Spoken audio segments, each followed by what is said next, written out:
دیکھنے میں یہ کوئی عام سی جگہ لگ رہی ہے، مگر دراصل جنوبی کینیا میں یہ ایسے افراد کی پناہ گاہ ہے جنہیں چڑیل یا جن بوت سمجھا جاتا ہے۔ یہاں اکثریتی طور پر ایسے معمر افراد آباد ہیں جو اپنے گھروں سے بھاگ کر یہاں پہنچے ہیں۔ ان میں سے کچھ شدید نوعیت کے تشدد کا نشانہ بھی بن چکے ہیں۔ ان پر کالا جادو کرنے، چڑیل ہونے یا جن بوت ہونے کا شبہ ہے، جس کی بنیاد پر انہیں ان کے اہل خانہ نے ہی نشانہ بنایا۔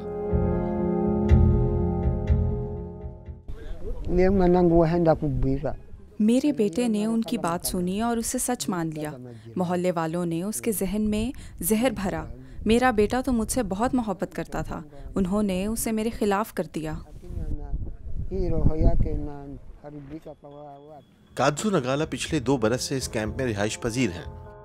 کینیا کے کلیفی کاؤنٹی نامی اس حصے میں جس کسی پر بھی چڑیل یا آسیب زدہ ہونے کا الزام لگے، وہ یہاں آ کر پناہ لیتا ہے۔ اس خطے میں چند لوگوں کا ماننا ہے کہ بھورے بال جادوگری کی علامت ہیں۔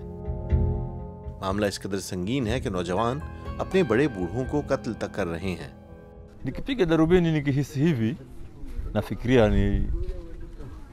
میرے خیال میں زمین کے تنازع کی وجہ سے یہاں ہوں۔ سال کے 4تھے ماہ میں مسئلہ شروع ہوا اور 10ویں ماہ میں یہاں پہنچ گیا۔ مسئلہ واضح طور پر زمین کی ملکیت کا ہے، مگر وہ اسے چڑیلوں اور جادو ٹونے سے جوڑ رہے ہیں۔ آج کل نوجوان معمر افراد کے دشمن بن گئے ہیں۔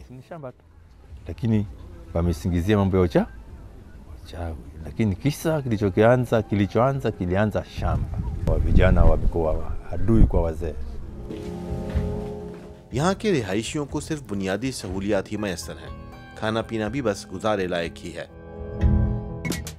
کبھی کبھار میکاتلیلی ریسکیو سینٹر میں تقاریب منعقد کی جاتی ہیں تاکہ ان لوگوں کا کچھ دل بہل سکے۔